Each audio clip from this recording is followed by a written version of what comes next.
O áudio desse livro está sendo gravado por Leda Ludwig.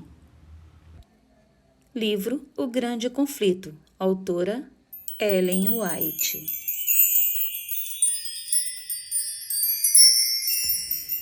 Antes de eu iniciar a leitura deste novo capítulo, eu quero convidar você a pausar o vídeo e buscar o seu livro para realizar a leitura junto comigo.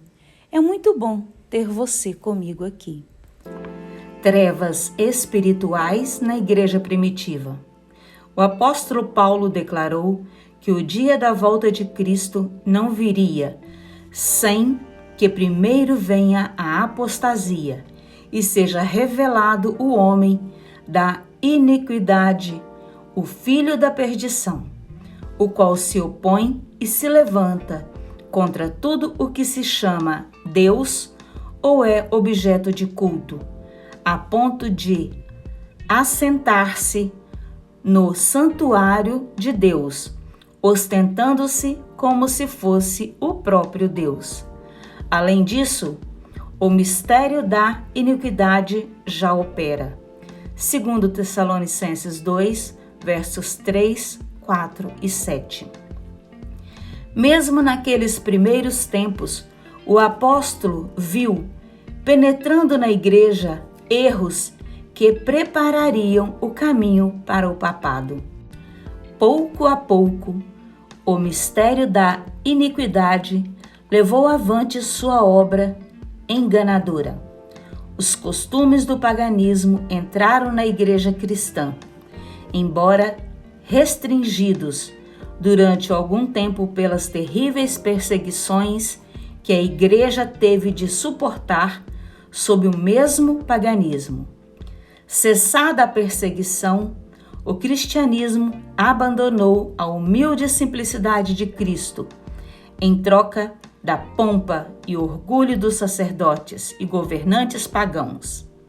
A conversão nominal de Constantino causou grande alegria. Progrediu rapidamente a obra de corrupção. O paganismo, embora parecesse derrotado, tornou-se o vencedor. Suas doutrinas e superstições se incorporaram à fé dos pretensos seguidores de Cristo. Essa transigência entre o paganismo e o cristianismo resultou no homem do pecado, predito na profecia.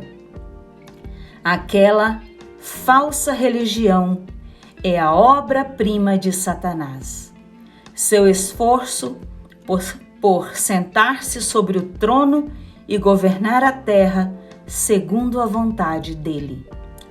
Uma das principais doutrinas do catolicismo é que o Papa está investido de autoridade suprema sobre bispos e pastores de todo o mundo.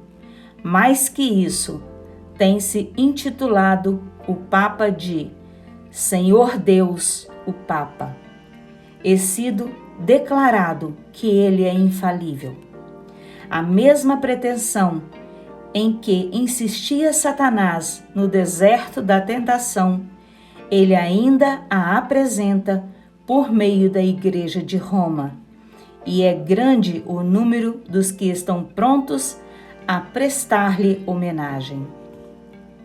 Mas aquele que reverencia a Deus enfrentam essa pretensão do modo como Cristo enfrentou o astuto adversário. Ao Senhor teu Deus adorarás, e só a Ele darás culto. Lucas 4, verso 8. Deus jamais designou um ser humano como cabeça da igreja. A supremacia papal se opõe às Escrituras.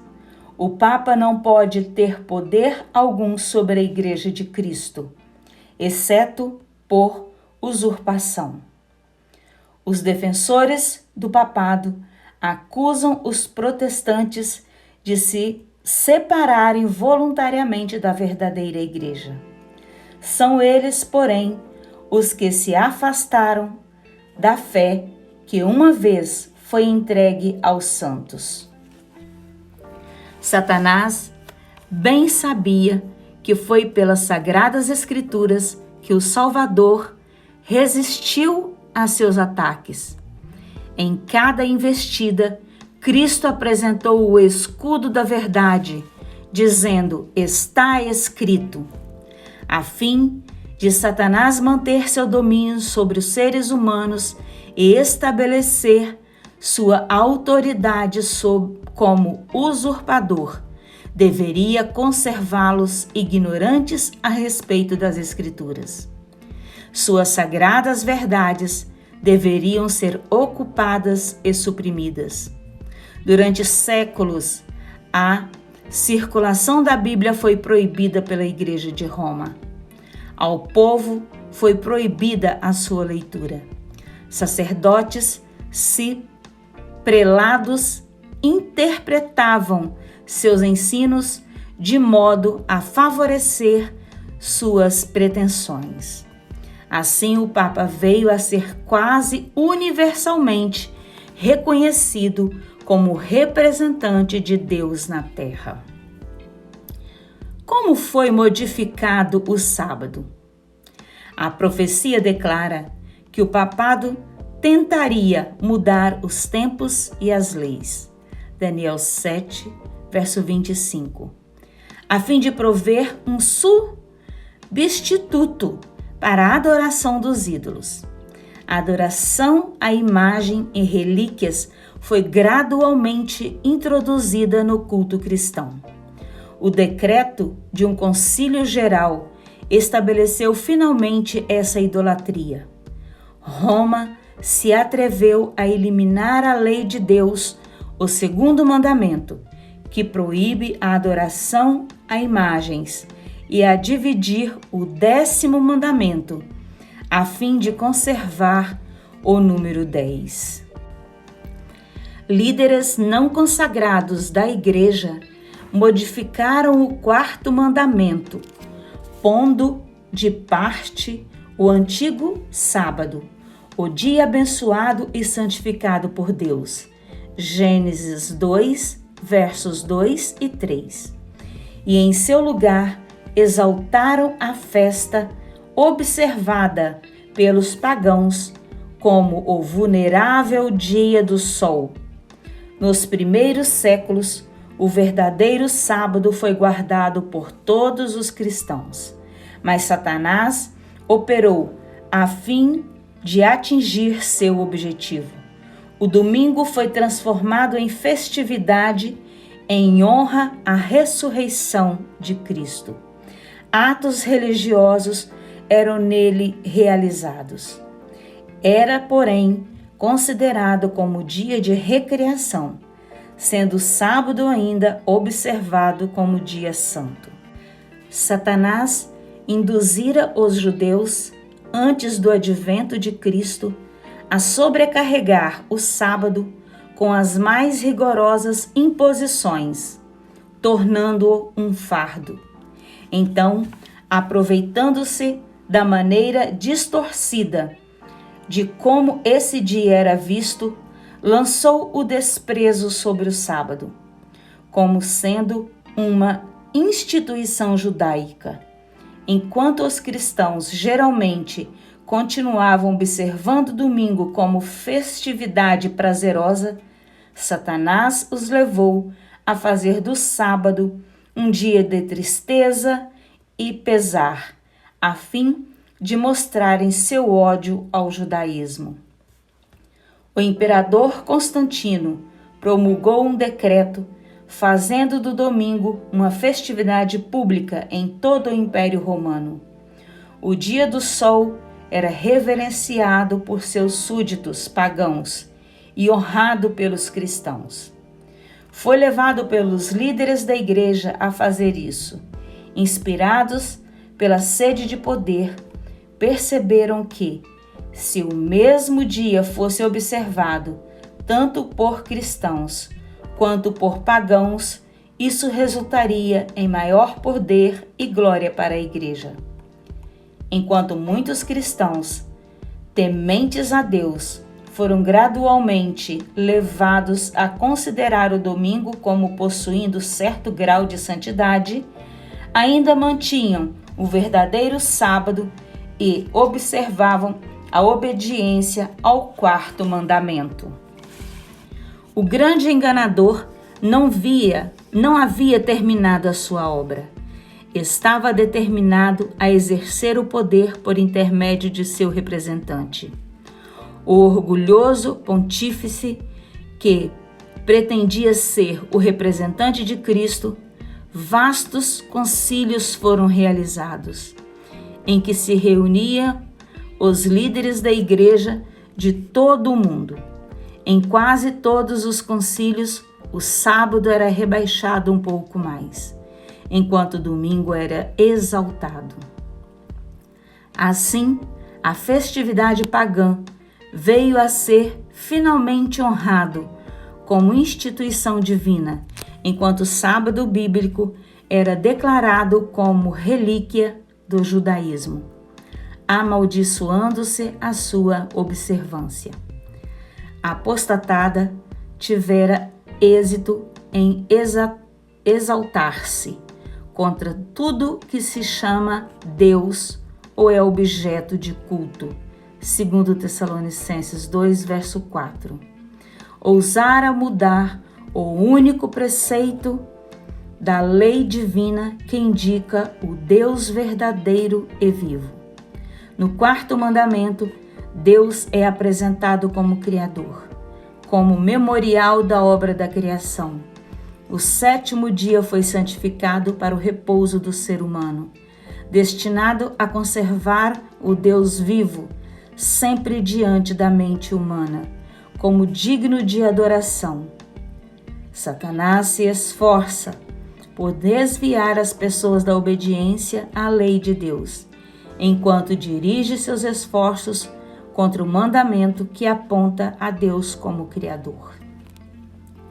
Os protestantes hoje insistem que a ressurreição de Cristo no domingo o transformou no sábado cristão. Contudo, nenhuma honra semelhante foi atribuída a esse dia por Cristo ou seus discípulos. A observância do domingo teve origem no ministério da iniquidade, segundo Tessalonicenses 2, verso 7, o qual, já no tempo de Paulo, começara a sua obra. Que razão pode ser dada para uma mudança que as Escrituras não mencionam? No século VI, o bispo de Roma foi declarado líder de toda a Igreja Católica. O paganismo cedera lugar ao papado. O dragão dera à besta o seu poder, o seu trono e grande autoridade. Livro de Apocalipse 13, verso 2. Começaram assim os 1260 anos de opressão papal, preditos nas profecias de Daniel e Apocalipse. Os cristãos foram obrigados a renunciar à sua integridade e aceitar as cerimônias e cultos papais, ou passar a vida nas masmorras ou sofrer a morte. Cumpriam-se assim as palavras de Cristo: e sereis entregues até por vossos pais, irmãos, parentes e amigos, e matarão alguns dentre vós. De todos sereis odiados por causa do meu nome. Lucas 21, versos 16 e 17. O mundo se tornou um vasto campo de batalha. Durante séculos, a Igreja de Cristo encontrou refúgio no isolamento e afastamento. A mulher, porém, fugiu para o deserto, onde lhe havia Deus preparado lugar para que nele a sustentem durante 1260 dias. Apocalipse 12, verso 6. O acesso da Igreja de Roma ao poder marcou o início da Idade Escura. A fé foi transferida de Cristo para o Papa de Roma. Em vez de confiar no Filho de Deus para receber o perdão dos pecados e a salvação eterna, o povo olhava para o Papa e para os sacerdotes, a quem ele delegara autoridade. O Papa era seu mediador terrestre. Para as pessoas, ele estava em lugar de Deus. Afastar-se de suas exigências era motivo suficiente para que se infligisse ao infrator a mais severa punição. Assim, a mente do povo desviava de Deus para homens falíveis e cruéis, e ainda mais para o próprio príncipe das trevas, que, por meio deles, exercia o seu poder. Quando as escrituras são suprimidas e o ser humano passa a considerar-se supremo, só podemos esperar fraudes, engano e degradante iniquidade. Dias de perigo para a igreja. Os fiéis eram poucos. Parecia às vezes que o erro prevalecia e que a verdadeira religião seria banida da terra. O evangelho foi perdido de vista e o povo foi sobrecarregado com severas exigências. Era ensinado a confiar nas próprias obras para o perdão dos pecados. Longas peregrinações, atos de penitência, adoração e relíquias, construção de igrejas, relicários e altares, bem como pagamento de grandes somas à igreja. Tais atos eram apontados como capazes de aplacar a ira de Deus ou de garantir o seu favor. Por volta do fim do 8º século, o defensor do papado começaram a afirmar que nas primeiras épocas da igreja, os bispos de Roma haviam possuído o mesmo poder espiritual que assumiam então. Antigos escritos foram forjados pelos monges, decretos de concílios dos quais antes nada se ouvira foram descobertos, estabelecendo a supremacia universal do Papa desde os primeiros tempos.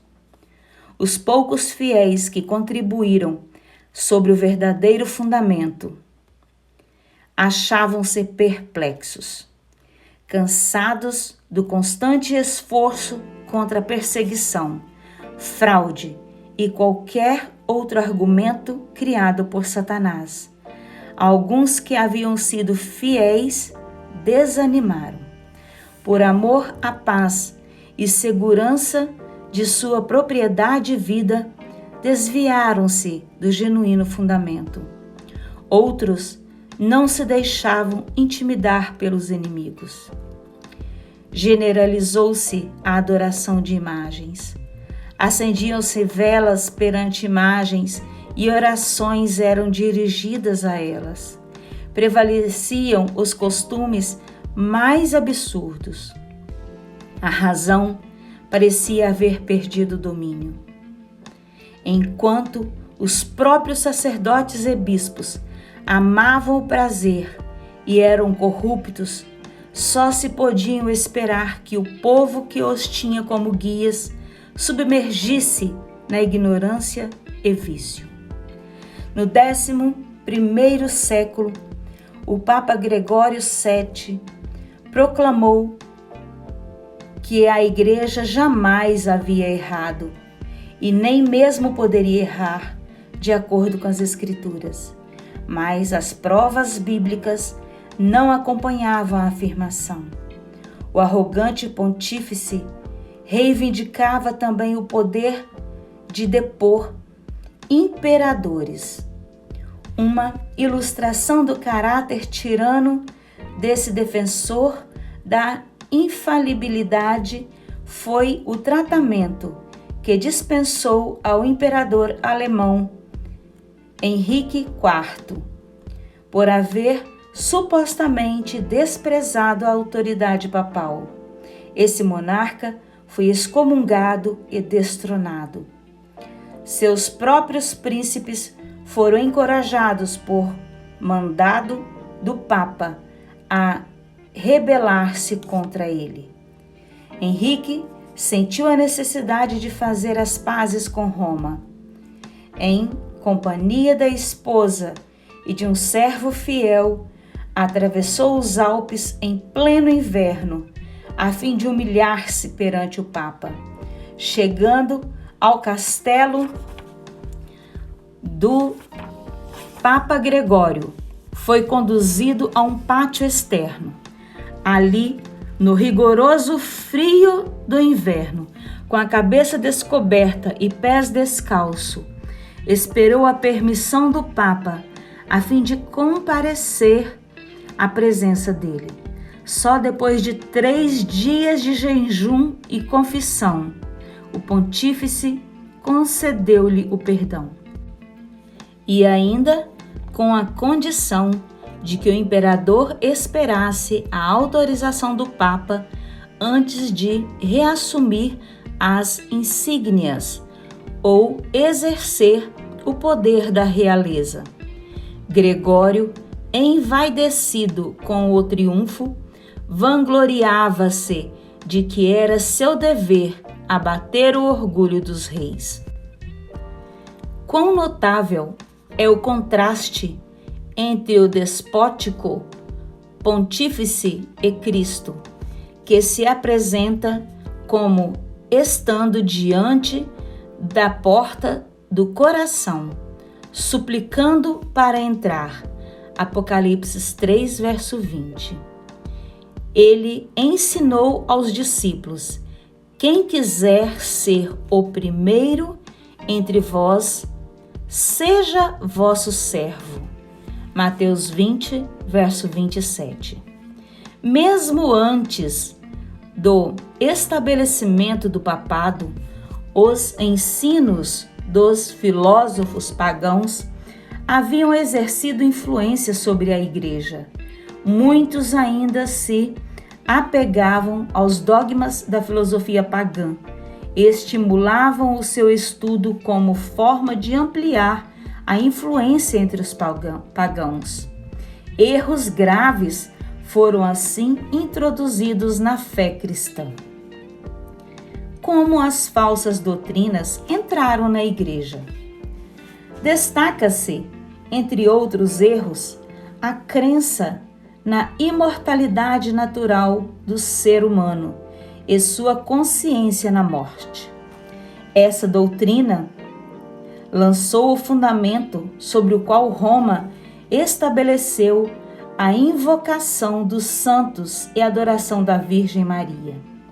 Disso proveio também a heresia do tormento eterno para os que morreram sem arrependimento, que logo de início se incorporara à doutrina papal. Achava-se preparado o caminho para mais uma invenção do paganismo, o purgatório, empregado para amedrontar as multidões supersticiosas. Essa heresia afirma a existência de um lugar de tormento, no qual as almas que não mereceram a condenação eterna deveriam sofrer punição por seus pecados, e do qual, quando libertadas da impureza, seriam admitidas no céu. Ainda outra invenção era necessária para habilitar Roma e aproveitar-se dos temores e vícios de seus adeptos: a doutrina das indulgências. Completo perdão dos pecados, passados, presentes e futuros, era prometidos a todos os que se alistassem nas guerras do pontífice, com vistas a punir seus inimigos e exterminar aqueles que ousassem negar sua supremacia espiritual. Pelo pagamento de dinheiro à Igreja, o povo poderia livrar-se do pecado e igualmente libertar as almas de amigos falecidos que estivessem confinados às chamas atormentadoras. Por esses meios, Roma encheu os cofres e sustentou a ostentação, luxo e vícios dos pretensos representantes daqueles que não tinham onde reclinar a cabeça. A ceia do Senhor foi substituída pelo idolátrico sacrifício da missa. Sacerdotes papais pretendiam transformar o simples pão e vinho no verdadeiro corpo e sangue de Cristo. Com blasfema presunção, pretendiam abertamente o poder de criar Deus, o Criador de todas as coisas. Aos cristãos foi exigido, sob pena de morte, que confessassem sua fé nessa heresia que insulta o céu. No 13º século, foi estabelecido o mais terrível de todos os instrumentos do papado, a Inquisição. Em seus secretos concílios, Satanás e seus anjos controlavam a mente do homem mau. Invisível entre eles, achava-se um anjo de Deus, fazendo o terrível relatório de seus iníquos decretos e escrevendo a história de ações por demais horrorosas para serem desvendadas aos olhos humanos. A grande Babilônia achava-se embriagada com o sangue dos santos. Apocalipse 17, versos 5 e 6. Os corpos mutilados de milhões de mártires clamavam a Deus por vingança contra esse poder apóstata. O papado tornou-se o déspota do mundo. Reis e imperadores curvavam-se aos decretos do pontífice romano. Durante séculos, as doutrinas de Roma foram aceitas. Seu clero era honrado e sustentado. Nunca a Igreja de Roma atingiu maior dignidade, esplendor ou poder. Mas o meio-dia do papado foi a meia-noite do mundo. As Escrituras eram quase desconhecidas. Os dirigentes papais odiavam a luz que podia revelar o pecado deles. Removida a lei de Deus, a norma de justiça, eles praticavam vícios sem restrições. Os palácios dos papas e prelados eram cenários das mais vil devassidão. Alguns dos pontífices eram acusados de crimes tão revoltantes que os dirigentes civis se esforçavam por depor esses líderes religiosos, como monstros demasiado vis para serem tolerados. Durante séculos, a Europa não fez progresso no saber, nas artes ou na civilização. Uma paralisia moral e intelectual se abatera sobre o cristianismo. Foram esses os resultados do banimento da palavra de Deus. E assim chegamos ao final da leitura de mais um capítulo deste livro maravilhoso. Espero que você tenha acompanhado comigo com o seu livro. E que Deus te abençoe e te guarde. Até o nosso próximo vídeo.